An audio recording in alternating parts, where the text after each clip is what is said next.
Hello my dear students, मैं गौरव sir आप लोगों को फोर्थ सेमेस्टर में जय मैकेनिकल के ऑनलाइन लर्निंग प्लेटफॉर्म में स्वागत करते हैं।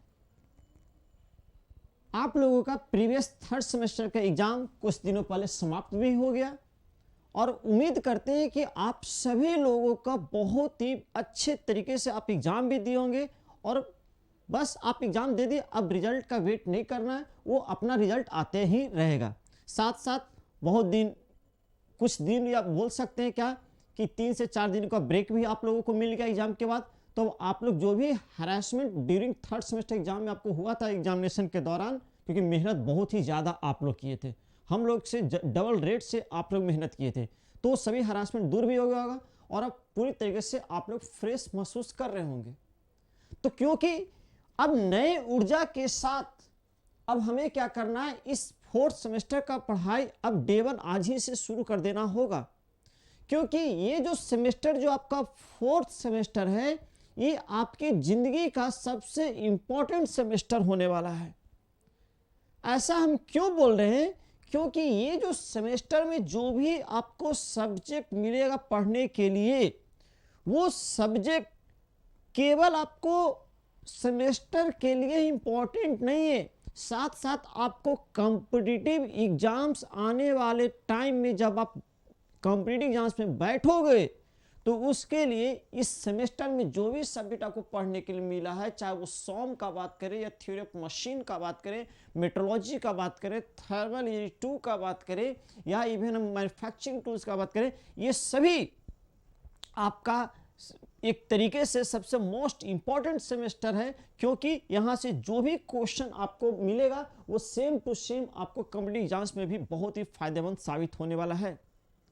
और सभी लोग का जितना भी डिप्लोमा करने आते हैं वो फर्स्ट सेमेस्टर में एक सपना लेकर आते हैं, मम्मी पापा हम लोगों को एक तरीके से भेजते हैं कि बेटा तुम जाओ डिप्लोमा करो, इसलिए कि बाद में चलकर पढ़ाई कर कर एक आगे चलकर एक सरकारी नौकरी आपको अच्छे लेवल का एसएससी जेई के थ्रू का बात करें, बार्क में आप जा सकते हो, एनपीसीएल की बात करें, विजाग में जा सकते हो, even NTPC national thermal power corporation में जा सकते हो, रेलवे में जा सकते हो, आरबी जेई ये सब के पोस्ट में जा सकते हो। तो ये सब जाने के बाद क्या एक अच्छी जिंदगी आपको मिल सकता है। तो उसके लिए आपको कॉम्पिटिटिव एग्जाम्स, कठिन कॉम्पिटिटिव एग्जाम के दौर से गुजरना होगा और उसके लिए प्रिपरेशन कोई एक दिन का प्रिपरेशन नहीं होता है, वो आपको डे 1 से ही स्टार्ट हो जाता है। जब डिप्लोमा स्टार्ट कर तो पढ़ना उसी दिन से हो जाता है। तो सपने को पूरा करना है, ऐसा नहीं कोई सपना डिरेल नहीं हो जाए, बीच में ही नहीं रुक जाए, उस सपने को पूरा करना है। तो उसके लिए उस सपने को पूरा करने में सबसे जो इंपॉर्टेंट जो फेज आपका है वो यही semester, that is fourth semester है बाबू।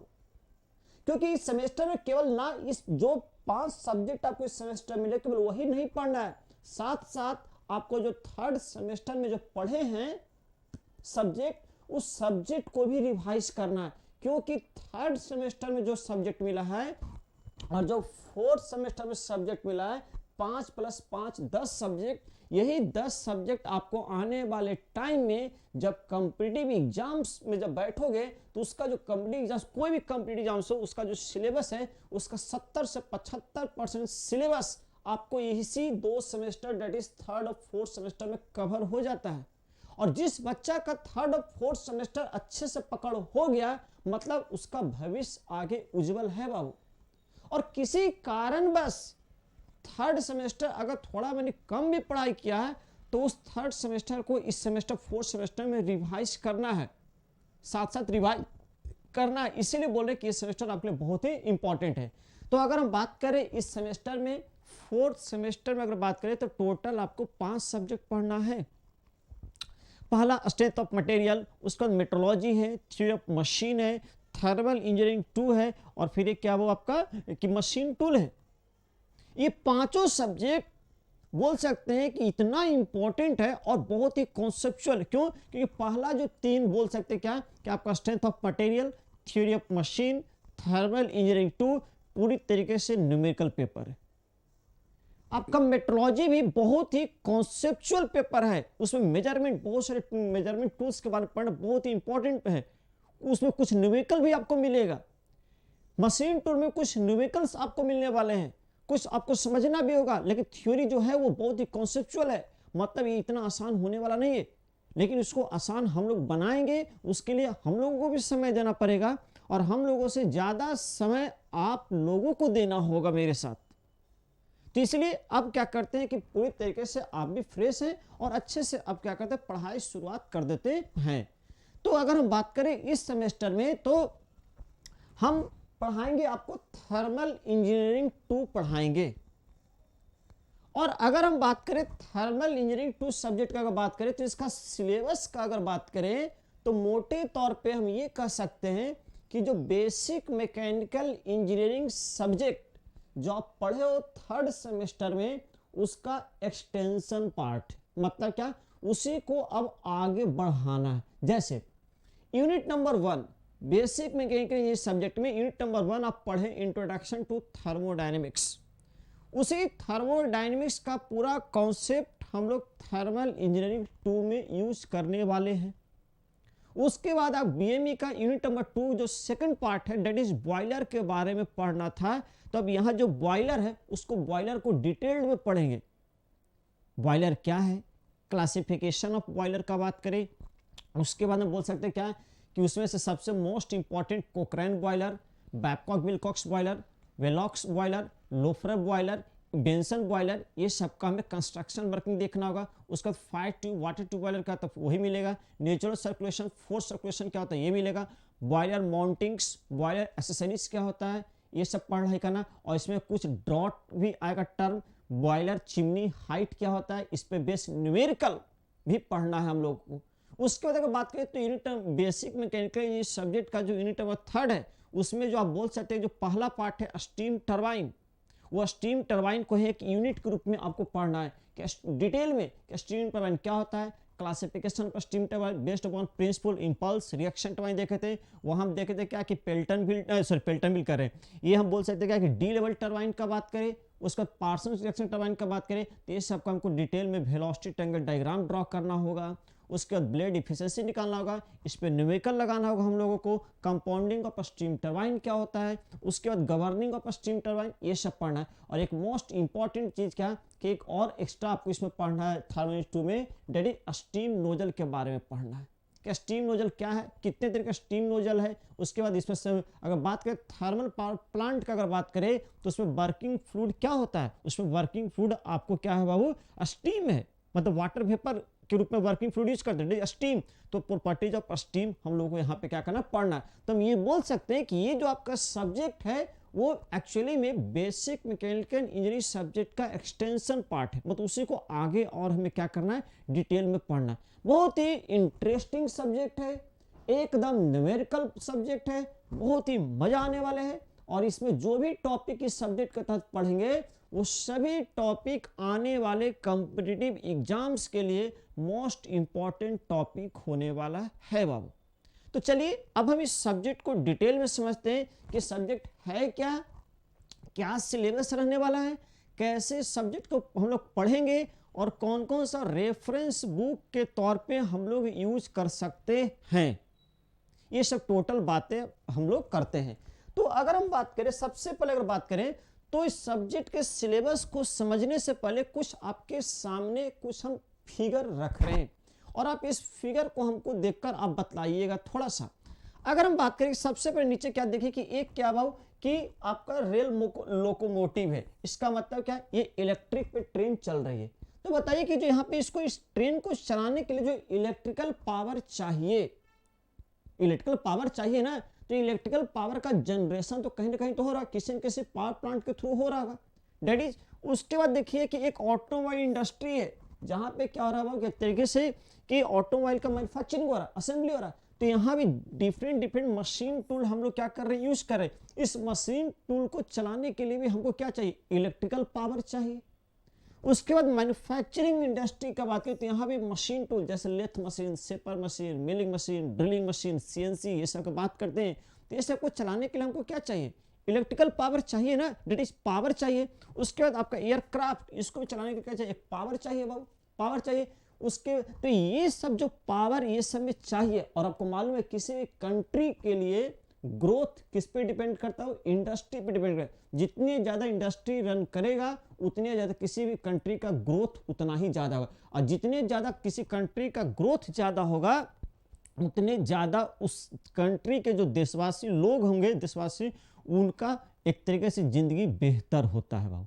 तो और इंडस्ट्री को चलाने के लिए आपको क्या चाहिए? पावर चाहिए। तो पावर जनरेट कहाँ कहाँ से कर सकते हैं? सबसे मोस्ट इंपॉर्टेंट बात तो ये है कि पावर जनरेट कहाँ कहाँ से कर सकते हैं। तो पावर जनरेट कहाँ कहाँ से कर सकते हैं? That is power plant. That किसका बात करते हैं? पावर प्लांट का बात करते हैं। तो पावर कहाँ कहाँ से जनरेट कर सकते हैं बाबू? तो पावर हम जनरेट कर सकते हैं क्या? एक कहलाता थर्मल पावर प्लांट। क्या कहलाता है बाबू?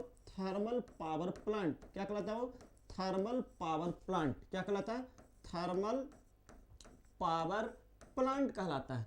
दूसरा एक होता है बाबू वाटर के द्वारा हम लोग क्या करते हैं? पावर डेवलप करते हैं। That is hydro power plant. Hydro power plant. क्या कहते हो? Hydro power plant. हाइड्रो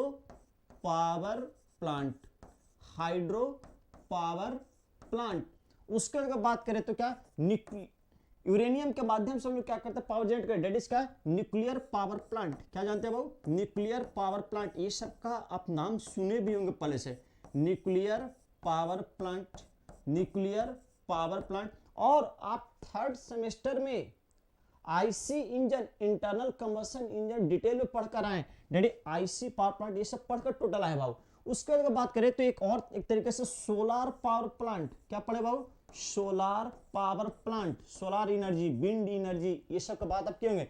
तो सोलार पावर प्लांट मतलब क्या कि ये सब आपका डिफरेंट सोर्स है जहां से पावर जनरेट कर सकते हैं। और इंडस्ट्री को जो पावर चाहिए मशीन को रन कराने के लिए, ये सब पावर, ये सब डिफरेंट स्टेशन से क्या होता है? वो मिलता है, रिक्वायरमेंट फुलफिल होता है। उसमें से अगर बात करें तो सबसे ज्यादा अगर इंडस्ट्री को पावर की नीड को फुलफिल हो रहा है वो कहां हो रहा है बाबू? किस स्टेशन से हो रहा है? That is thermal power plant से हो रहा है। थर्मल पावर प्लांट से कह सकते हैं कि 60% जो आपको पावर चाहिए वो नीड कहां से पूरा हो रहा है बाबू? पावर नीड कहां से फुलफिल हो रहा है? इस थर्मल पावर प्लांट से हो रहा है। और थर्मल पावर प्लांट में कैसे जनरेट होता है इलेक्ट्रिसिटी? तो एक तौर पे आप समझ सकते हैं, that is NTPC, national thermal power corporation का नाम सुने होंगे। तो एनटीपीसी में अगर देखिए, एनटीपीसी का अगर बात करें तो एनटीपीसी में एक तरीके से क्या बोल सकते हैं कि वर्किंग फ्लूइड क्या होता है? वर्किंग फ्लूइड क्या होता है? स्टीम होता है। वर्किंग फ्लूइड क्या होता है बाबू? वर्किंग फ्लूइड क्या होता है? स्टीम होता है। क्या होता है वर्किंग फ्लूइड? वर्किंग फ्लूइड क्या होता है? स्टीम होता है। क्या होता है? स्टीम होता है। और स्टीम का फॉर्मेशन कैसे होता है? तो उसके लिए फ्यूल का कंबशन कराते हैं। क्या कराते हैं वो? फ्यूल का कंबशन कराते हैं। क्या कहते हैं? फ्यूल का कंबशन होता है। इसके हीट के बाद स्टीम बना, और इसी स्टीम के बाद हम क्या करते हैं? स्टीम टरबाइन के माध्यम से क्या करते हैं?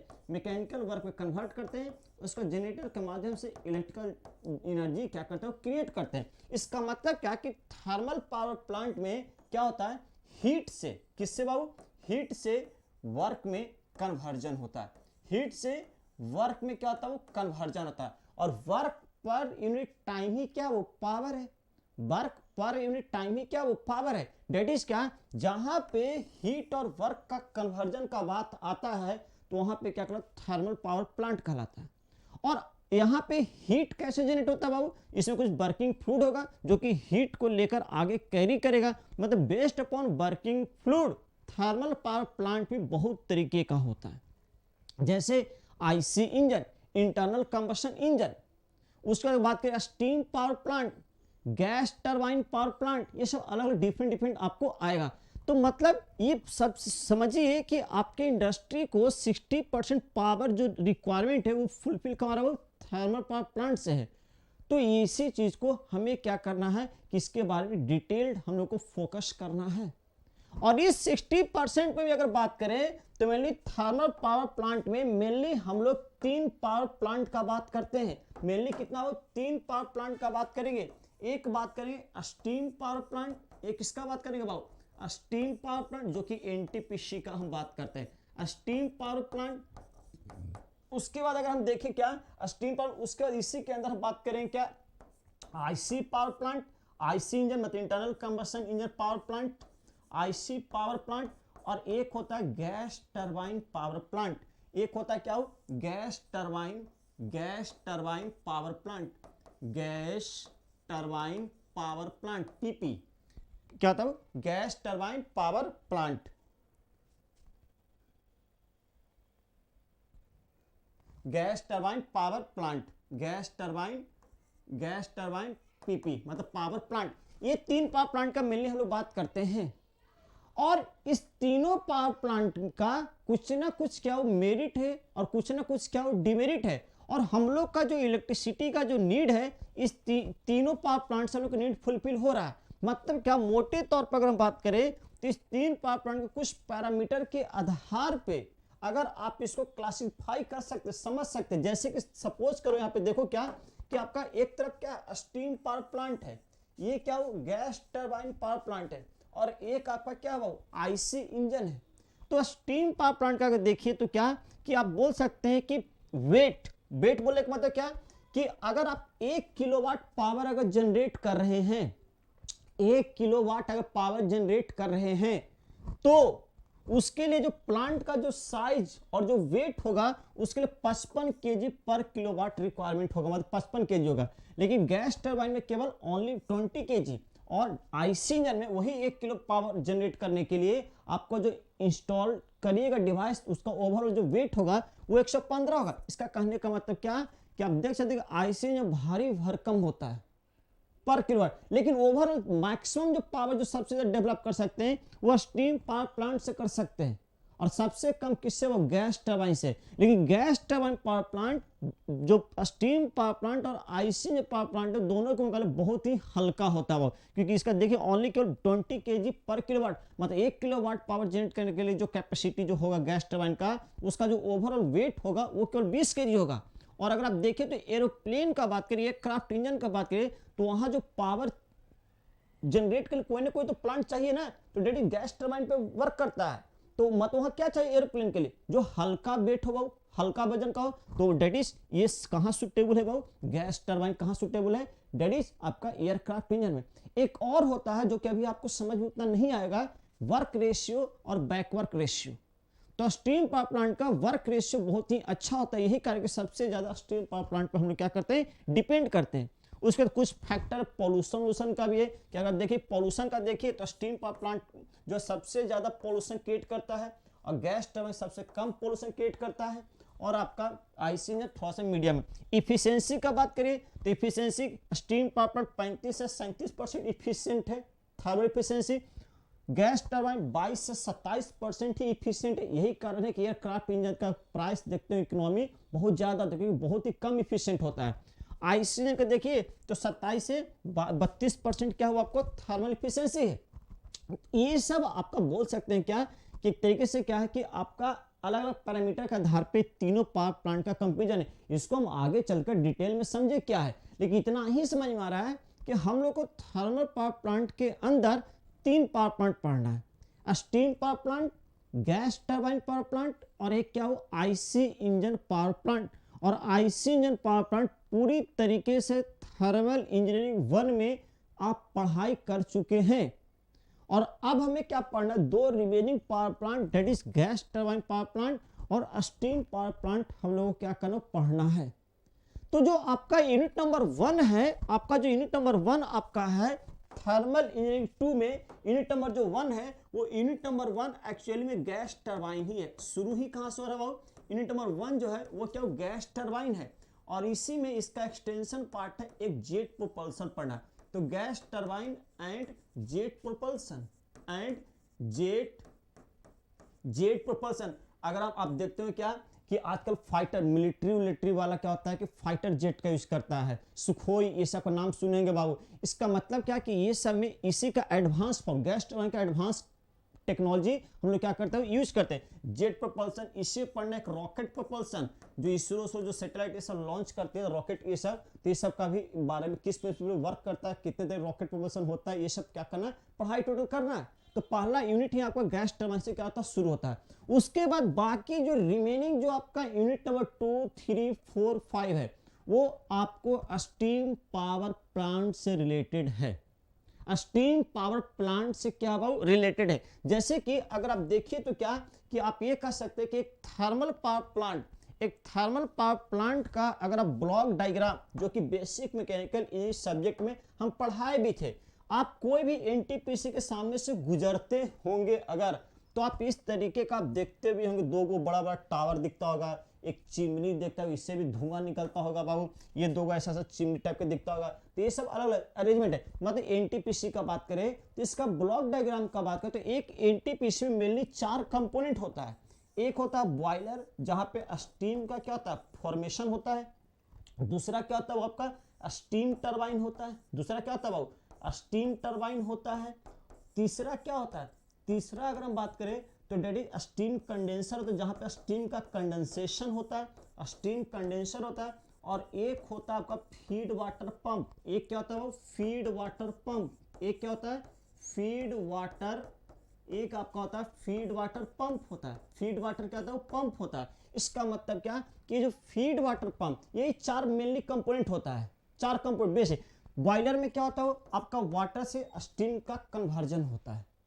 उसी स्टीम जो हाई टेम्परेचर हाई प्रेशर के साथ स्टीम टरबाइन में इंटर करता है, स्टीम हाई इंथैल्पी के साथ, उस हाई इंथैल्पी स्टीम का एक्सपेंशन होता है स्टीम टरबाइन में। और स्टीम टरबाइन क्या करता है कि आपका इसका हाई इंथैल्पी स्टीम को मैकेनिकल वर्क में क्या करता है कन्वर्ट करता है। और उसका जनरेटर लगा हुआ रहता है, जनरेटर के माध्यम से इस मैकेनिकल वर्क को इलेक्ट्रिकल एनर्जी में कन्वर्जन होता है। उसके लिए जो स्टीम जो आउट हो रहा है स्टीम टरबाइन से, तो अभी भी वेपर स्टेट में है, तो इसको फिर से आप नेक्स्ट साइकिल के लिए यूज करते हैं वो बॉयलर में, तो इसको सबसे पहले कंडेंसेशन कराते हैं, मतलब लिक्विड में चेंज करते हैं। तो इसको क्या कहते हैं, इसका नाम क्या होता है कंडेंसर कहलाता है। क्या कहलाता है कंडेंसर कहलाता है।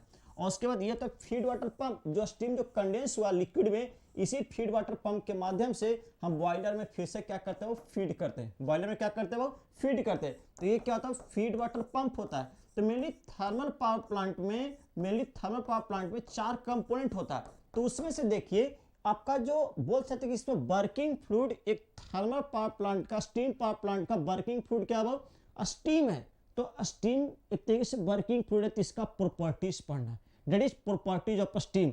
इसमें क्या पढ़ेंगे बाबू, तो इसमें बोल सकते हैं क्या कि इसमें मिली जो हम लोग को पढ़ाई करेंगे, यहाँ पे देखिए इसमें मिली जो हम लोग पढ़ाई that is properties of steam के तहत जो हम लोग पढ़ेंगे स्टीम का फॉर्मेशन कैसे होता है कांस्टेंट प्रेशर पे, इंडस्ट्रियल यूज क्या है स्टीम का, इसमें कुछ बेसिक डिफिनीशन आएगा। दैट इज सैचुरेटेड लिक्विड क्या है, सैचुरेटेड वेपर क्या है, वेपर रीजन क्या होता है, लिक्विड रीजन क्या होता है, वेट रीजन जहां कि लिक्विड प्लस वेपर दोनों मौजूद होता है, तो वेट रीजन क्या है, सुपर हीटेड रीजन क्या है, क्रिटिकल पॉइंट क्या होता है, सैचुरेटेड लिक्विड सैचुरेटेड वेपर का मतलब क्या होता है, ड्राइनेस फ्रैक्शन एक टर्म है, ड्राइनेस फ्रैक्शन क्या है, और इसी का उल्टा एक वेटनेस फ्रैक्शन होता है। ये सब क्या होता है, ये सब टोटल चीज हम लोग को पढ़ना। स्टीम 3 तरीके का, सैचुरेटेड स्टीम का मतलब क्या है, सुपर हीटेड स्टीम का मतलब क्या है, डिग्री ऑफ सुपर हीट क्या है, ये सब पूरी तरीके से आपको पढ़ना है। और इसी का आप करके 2 चीज, जितना भी स्टीम का प्रॉपर्टीज है at different pressure different temperature पे, उस सभी को हमको क्या करना वो रिप्रेजेंट करना 2 फॉर्म में, एक तो स्टीम टेबल के रूप में और दूसरा क्या वो मोलियर चार्ट डायग्राम। और इसी 2 के माध्यम से हम लोग डिफरेंट प्रेशर डिफरेंट टेम्परेचर पे स्टीम का जो भी प्रॉपर्टीज इंडस्ट्री में यूज होता है उसको हम लोग क्या करते हैं देखते हैं, तो इसके बारे में डिटेल पढ़ना। उसके बाद स्टीम अच्छे क्वालिटी का बना है या नहीं बना है, तो इसको चेक करने के लिए डेली स्टीम कैलोरीमीटर्स होता है, जिसमें कि 3 पढ़ना है। एक है सेपरेटिंग कैलोरीमीटर, दूसरा है वो थ्रोटलिंग कैलोरीमीटर, और एक है दोनों को मिलाकर that is separating and throttling calorimeter के बारे में डिटेल में पढ़ाई करना। तो यूनिट नंबर 2 क्या प्रॉपर्टीज ऑफ स्टीम के बारे में क्या करना पढ़ना है। इसके बाद जो सबसे मोस्ट इंपॉर्टेंट स्टीम का जो फॉर्मेशन हो रहा है वो कहाँ हो रहा है, स्टीम बॉयलर में, उसी को कहते हैं स्टीम जनरेटर भी कहते हैं। तो देखिए कि function and use of steam boiler का क्लासिफिकेशन ऑफ स्टीम बॉयलर, इसमें कुछ इंपॉर्टेंट कॉमन बॉयलर है, Cochran boiler, Babcock and Wilcox boiler, comparison पढ़ना वाटर ट्यूब 5 ट्यूब बॉयलर के बीच में, और एक लास्ट में लॉमंट एंड बेंसन बॉयलर के बारे में भी क्या करना आपको पढ़ना है। कुछ इंपॉर्टेंट पार्ट्स बॉयलर माउंटिंग, जैसे कि प्रेशर गेज बॉयलर के ऊपर लगा हुआ रहता है, वाटर लेवल इंडिकेटर होता है, ये क्या होता है fusible plug, blow down, stop valve, safety valve, ये सब क्या होते हैं, टोटल चीज हम लोग को पढ़ाई करना है। उसके बाद कुछ बॉयलर एसेसरीज भी है, like feed pump, economiser, super heater और एयर प्री हीटर, ये कहलाता है इकोनोमाइज एक्सेसरीज। ये सब को लगाने से बॉयलर का एफिशिएंसी क्या तो बढ़ता है। तो ये सब के बारे में डिटेल में पढ़ना है। तो आप यहाँ देख सकते हैं कि यहाँ पे जो यूनिट नंबर 2 आपका जो बीएमई सब्जेक्ट में पढ़ना था स्टीम बॉयलर, उसी का एक्सटेंशन पार्ट है। और इसी में कुछ इंपॉर्टेंट आपको न्यूमेरिकल पार्ट मिलेगा लास्ट में, डेट इज कुछ बेसिक, डेट एक्चुअल इवापोरेशन क्या होता है, इक्विवेलेंट इवापोरेशन क्या होता है, उसका चिमनी हाइट, ये सब के बारे में पढ़ना, ड्रॉट सिस्टम पढ़ना, कितने तरीके का ड्रॉट सिस्टम होता है, नेचुरल ड्रॉट, फोर्स्ड ड्रॉट और एक होता है इंड्यूस्ड ड्रॉट। और थर्मल पावर प्लांट किस पे वर्क करता है, that is Rankine cycle, steam power plant. तो रैंकाइन साइकिल के बारे में यहाँ पे डिटेल में पीवी टीएस डायग्राम भी हम लोग को ड्रॉ करना होगा, तो डिटेल में पढ़ना होगा। अब बताओ कि यहाँ से जो बॉयलर से जो चला स्टीम हाई इंथैल्पी के साथ, तो जब स्टीम टरबाइन के ब्लेड के ऊपर स्ट्राइक करेगा तो काइनेटिक एनर्जी के रूप में स्ट्राइक करेगा, काइनेटिक एनर्जी के रूप में स्ट्राइक करेगा, कुछ काइनेटिक एनर्जी के रूप में, कुछ प्रेशर एनर्जी के रूप में भी स्ट्राइक कर सकता है।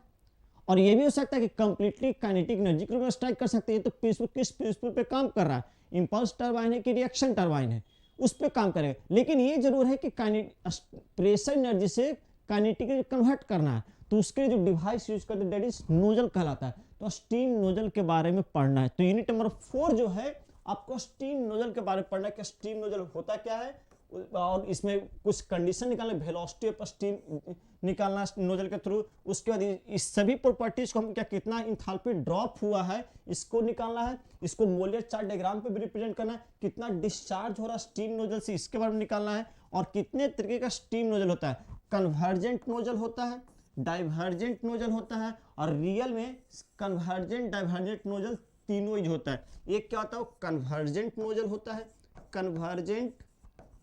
कन्वर्जेंट नोजल होता है। दूसरा क्या होता है भाऊ, सेकंड आपका डाइवर्जेंट नोजल होता है, दूसरा क्या होता है आपका डाइवर्जेंट नोजल होता है, और तीसरा जो होता है CD nozzle, that is convergent divergent दोनों होता है। इसके बारे में डिटेल में हम लोग क्या करना, पढ़ाई करना है।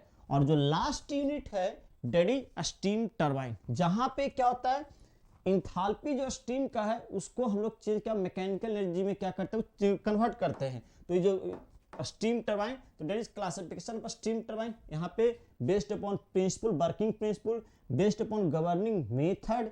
तो ये सब के आधार पर हमें क्या करना, स्टीम टरबाइन क्या करना, क्लासिफाई करना है। तो that is classification steam turbine.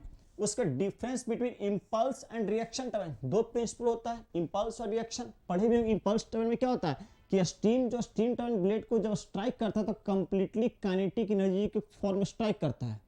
लेकिन रिएक्शन टरबाइन में क्या होता है, जब स्टीम टरबाइन ब्लेड के ऊपर जब स्ट्राइक करता है तो आपको क्या होता है कि काइनेटिक एनर्जी और प्रेशर एनर्जी दोनों के फॉर्म में क्या करता है, स्ट्राइक करते हैं। ये सबको डिटेल में लोग पढ़ना। और सबसे सिंपलेस्ट अगर इंपल्स टरबाइन होता है that is D level turbine. ये चिल्ला कर हम बेसिक इंजीनियरिंग सब जब पढ़ा रहे थे स्टीम टरबाइन, तो वहाँ पे हम बात किए थे बाबू, ऑब्जेक्टिव सेशन भी करवाए थे, तो वहाँ पे डी लेवल टरबाइन का बात किए थे। तो यहाँ हमें डिटेल में पढ़ना है। इसका डी लेवल टरबाइन का हमें वेलोसिटी ट्रायंगल डायग्राम ड्रॉ करना होगा, इसका लिए वर्क डन निकालना होगा, और efficiency that is blade efficiency हम लोग को क्या करना, कैलकुलेट करना होगा। ब्लेड या डायग्राम इफिशिएंसी दोनों क्या होता है, एक ही होता है, उसको निकालना है। उसको अब होता क्या है कि एक सिंपल जो डी लेवल टरबाइन होता है एक्चुअल में रन नहीं करे, क्योंकि इसका आरपीएम बहुत ज़्यादा हो जाता है। तो इस आरपीएम को कम करने के लिए, मतलब रियल में वर्किंग कंडीशन में लाने के लिए हम लोग क्या करते हैं कि स्पीड को कम करते हैं। तो स्पीड को रिड्यूस करने के लिए बहुत सारा मेथड है, इसको कहते हैं कंपाउंडिंग। कंपाउंडिंग जो होता है वेलोसिटी का भी कर सकते हैं, प्रेशर भी कर सकते हैं। और याद होगा तो बेसिक इंजीनियरिंग सर्वे पढ़ाए थे, राइटू टरबाइन, कर्टिस टरबाइन, ये सब का बात करते हैं। ये सब का बात है हम डिटेल में हम लोग करने वाले हैं। उसके बाद आपको अलग से रिएक्शन टरबाइन, जिसमें कि सबसे simplest reaction turbine Parsons reaction turbine के बारे में पढ़ाई हम लोग को करना होगा। तो ये सब डिटेल में बात करेंगे, अभी शॉर्ट में केवल इतना बता रहे हैं। और एक है क्या कि कैसे गवर्निंग ऑफ स्टीम टरबाइन, मतलब क्या, एक अब हमेशा क्या है कि आपको हर टाइम उतना ही तो इलेक्ट्रिसिटी पावर जनरेट तो नहीं करना होगा, कभी कभी कम कर। जैसे मान लीजिए पीक लोड होता है, शाम के समय में इलेक्ट्रिसिटी का यूज सबसे ज़्यादा होता है, इंडस्ट्री में भी मशीन यूज कर रहा, साथ में डोमेस्टिक पर्पस के लिए, तो वहाँ पे पीक टाइम है, तो वहाँ पे इलेक्ट्रिसिटी का जनरेशन ज़्यादा करना, उस केस में आपका स्टीम टरबाइन ज़्यादा रेट से क्या करे, मैकेनिकल वर्क कन्वर्ट करके दे तो वहाँ पे सबसे, लेकिन सुबह का टाइम का बात करें तो इलेक्ट्रिसिटी कंजम्पशन कम है, तो वहाँ पे स्टीम टरबाइन का भी क्या करना, हमको रोकना होगा, ये कम से कम वर्क दे, तो उसके लिए गवर्निंग मतलब कंट्रोल करना होगा। तो इसके लिए कहते हैं गवर्निंग ऊपर स्टीम टरबाइन, जिसमें कि अलग तरीके से थ्रोटल गवर्निंग होता है, नोजल कंट्रोल गवर्निंग होता है, और इस पर बहुत सारे न्यूमेरिकल भी क्या करना होगा, आपको सॉल्व करना होगा। तो टोटल आपको 5 यूनिट क्या करना पड़ना है। और अगर यूनिट नंबर 1 का अगर बात करिए तो यूनिट नंबर 1 में आपको मेनली गैस टरबाइन पहला टॉपिक है, और दूसरा टॉपिक क्या हो, जेट प्रोपल्सन है। गैस टरबाइन सबसे पहले बात, जैसे कि स्टीम पावर प्लांट किस पे वर्क करता है, रैंकाइन साइकिल पे। पेट्रोल इंजन किस पे वर्क करता है, ऑटो साइकिल पे।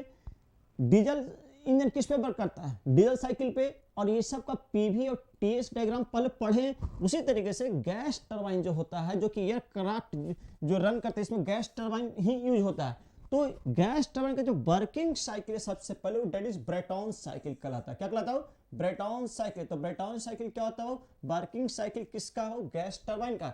तो ब्रेटॉन साइकिल को डिटेल में पढ़ना है, कौन कौन सा प्रोसेस इन्वॉल्व है, पीवी डायग्राम टीएस डायग्राम पढ़ना है इसका, और इसका थर्मल एफिशिएंसी निकालेंगे। उसके बाद गैस टरबाइन का क्लासिफिकेशन 2 तरीके का होता है, एक होता है ओपन साइकिल और दूसरा क्या होता है क्लोज साइकिल। ये क्या होता है आगे हम समझेंगे।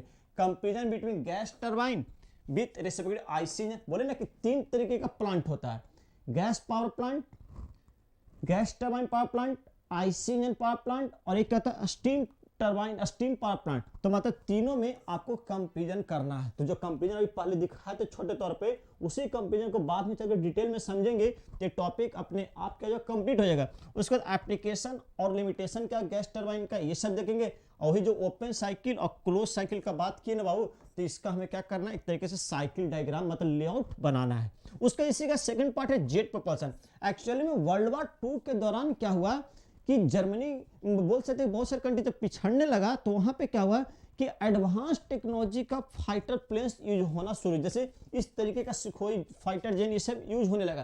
तो ये सब जो है फाइटर प्लेन्स, ये सब किस पे काम करता है, तो इसी गैस टरबाइन का जो एडवांस टेक्नोलॉजी उस पर काम करना है, जेट प्रोपल्सन। तो यहाँ पे जेट प्रोपल्सन होता क्या है, किस प्रिंसिपल पे जेट प्रोपल्सन वर्क करता है, उसका टर्बो जेट क्या है, रैम जेट क्या है, ये सब के बारे में हमें क्या करना, पढ़ाई करना है। उसके बाद अगर देखें तो अपना इसरो का बात करें, नासा का बात करें, तो सब क्या करते हैं, स्पेस में सैटेलाइट को भेजते हैं तो रॉकेट के माध्यम से। इसका मतलब क्या है कि रॉकेट प्रोपल्सन के बारे में हम लोग क्या करना है, डिटेल में पढ़ किस प्रिंसिपल पे वर्क करता है। और comparison between jet and rocket propulsion, jet propulsion और रॉकेट प्रोपल्सन के बीच में क्या कंपैरिजन हो सकता है, ये सब के बारे में डिटेल में बात करना है। मतलब यही कह सकते हैं कि थर्मल इंजीनियरिंग 2 में जो भी यूनिट पढ़ना है उस सब में क्या है कि पावर प्लांट मतलब कि पावर को जनरेट करना, जहाँ पे हीट से मैकेनिकल वर्क और मैकेनिकल वर्क से इलेक्ट्रिकल वर्क में क्या हो, कन्वर्जन का बात होगा। तो इलेक्ट्रिकल मैकेनिकल से इलेक्ट्रिकल वर्क तो जनरेटर का काम है, वो तो इलेक्ट्रिकल वर्क स्टूडेंट करेंगे, लेकिन हम लोगों को क्या करना है, मैकेनिकल वर्क क्या करना, प्रोड्यूस करना है। तो इसके लिए हम लोग को पढ़ना होगा। तो आप जितना भी देखिए तो यूनिट नंबर 1 क्या हो, गैस पावर प्लांट से रिलेटेड है, लेकिन बाकी यूनिट नंबर 2 से लेकर 5 के बीच में पूरी तरीके से स्टीम पावर प्लांट से रिलेटेड है। और आप 3rd सेमेस्टर में आईसी पावर प्लांट ऑलरेडी पढ़ चुके हैं। तो 3 पावर प्लांट आप लोगों को पढ़ लेना है डिटेल में, और इसी 3 पावर प्लांट से सबसे ज़्यादा क्वेश्चन आपको एग्जाम में कॉम्पिटिटिव एग्जाम्स में देखने के लिए मिलेगा। अब बात यह कि सर ये सब्जेक्ट को तो डिटेल में हम लोग पढ़ेंगे, कोई दिक्कत नहीं है, लेकिन अब है कि सर इसमें कोई बुक रेफरेंस भी होगा क्या। तो अगर हम बात करें बुक रेफरेंस की अगर बात करें तो सही बात है, सबसे पहले करना क्या है, समझो बात को ध्यान से। एक मस्त एकदम लाइनिंग वाला कॉपी खरीद लो, स्पाइरल बाइंडिंग वाला कॉपी ले लीजिए बाबू, स्पाइरल बाइंडिंग का कॉपी ले लीजिए, स्पाइरल कॉपी ले लो, जो कि हम बोले ना कि जैसे बेसिक मैकेनिकल इंजीनियरिंग में डिटेल में पढ़ाए ना, यहाँ भी डिटेल में ही पढ़ाएंगे। तो कम से कम 300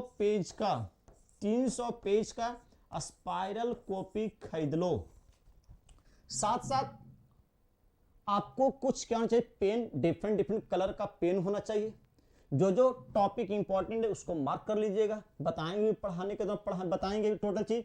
और हर यूनिट के बाद जब यूनिट कंप्लीट हो जाएगा, जैसे टॉपिक जब पढ़ाएंगे तो वहां तो कुछ important MCQ question, objective question जो कॉम्पिटिटिव एग्जाम्स में आया हुआ हो, सेमेस्टर एग्जाम में आया हुआ या इंपॉर्टेंट हो तो कराएंगे।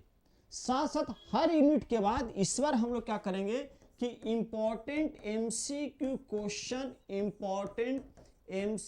क्वेश्चन यूनिट के बाद ही करेंगे। इंपॉर्टेंट एमसीक्यू डिस्कशन होगा यूनिट वाइज, मतलब एक यूनिट कंप्लीट हो गया, एक यूनिट कंप्लीट हो गया डिस्कशन यूनिट वाइज, एक यूनिट कंप्लीट हुआ तब अगला यूनिट स्टार्ट नहीं करेंगे जब तक कि उस यूनिट का एमसीक्यू क्वेश्चन नहीं सॉल्व करवा दे। बात समझ में आ रहा है? इसको प्लस इंपॉर्टेंट